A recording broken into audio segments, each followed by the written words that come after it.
When humans and machines decide together, whose fault is when things goes wrong? That is an interesting question, right? And to reflect on that, I want to invite you to come with me to the morning of 2018 when a self-driving Uber car hit and killed a person in Arizona, USA. That was something big, of course, big situation. And the question with no easy answer in this case is who was responsible for that? I mean, should we blame the safety driver who was there in the car? Should we blame the algorithm and therefore the responsible is the software developer who built that or the team who built that? Is the engineer or the architect behind that? Is the leadership team who are supposed to be responsible for the feature and the product they launched? I mean, who is responsible in this case? Because something happened and that was shared between humans and machines.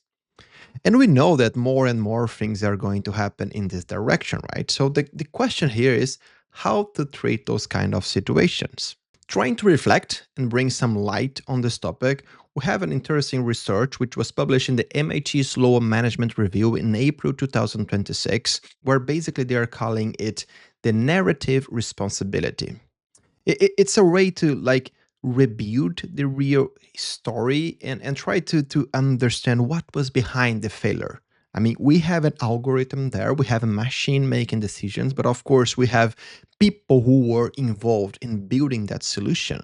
So at any point that we have something big happen, a problem, a mistake. I mean, in this case, in the example, it was something terrible, right? A person is dead after that. But every day we have something that is failing in production. And now more and more we see that those failures are connecting machine decisions, AI decisions with humans who were responsible for building that solution. And of course, we have the classic way of looking to that and we try to reflect what was the root cause behind that. You ask a few questions and you are able to come back to a point where you understand who was specifically the person or the process responsible for the mistake that happened. But we know that removing one person or removing one specific process, just solving that part, it can fix the root cause of an issue. When is one of those classic ones? Easy to trace who was responsible for that. But what to do when the root cause is not easily traceable and it's not possible just to define one single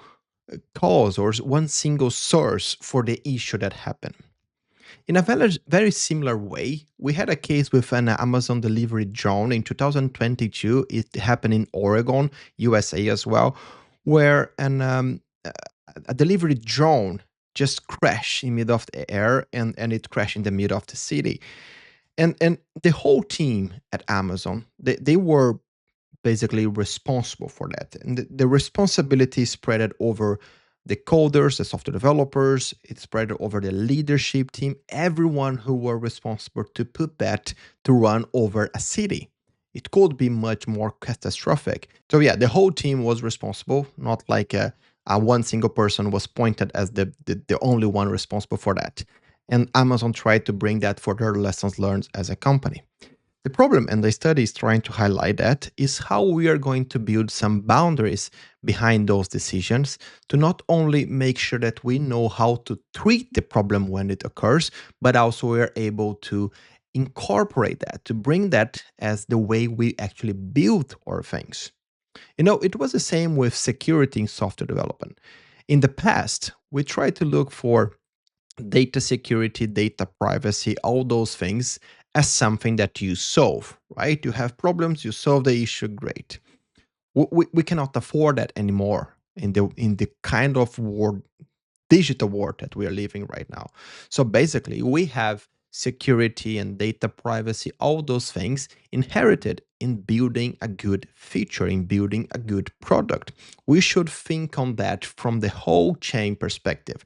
When we are building requirements, we are building the architecture, everything is being thinking in a way that the product, the final product, is going to incorporate security practice or good practice in this case to make sure that the product is secure and the data for the customers, the data for everyone involved is also being secured. And the same goes now with algorithms and AI being involved in decision making. Because in your company right now, maybe you don't have a big product going to the market that is going to maybe be able to kill someone that makes a mistake, but you have a software, you have a product, you have a process that have this AI bot or an agent that is taking decisions right now. And the question is, who is or how is your company organizing the boundaries, the limits, and the control, the guidelines for those kind of situations? You have an AI involved in the process of taking decisions, or your decision making is being influenced by AI. How you make sure that you still have a human in the loop that is being responsible for those decisions? Because someone was responsible for building that solution, for connecting that automation, or to build this agent who is taking decisions, right, for your company, for your business in some part of the process. And you also have people who are, I hope, responsible to validate the outputs or the outcomes from this AI part of your system. And the question is how your company is treating responsibility in this case. Because someone, a specific person, should be able and responsible for explaining, to fix even the issues, or at least to be the one who can speak for the decision when it comes to a problem in the end of the line. When you have a customer complaint or something coming to your company, you need to have someone who can understand what happened and connect the dots. If you start to moving AI as a part of your decision making process in your company without thinking about those borders or those boundaries, you can be building a big risk for your company just because you didn't exercise the right thinking from the beginning. So the study is making clear that it's not about removing the legal responsibility for something that happened with a customer or something in the market. It's something happened, someone should be responsible, and in this case, the company from a legal perspective should be taking the right actions for that.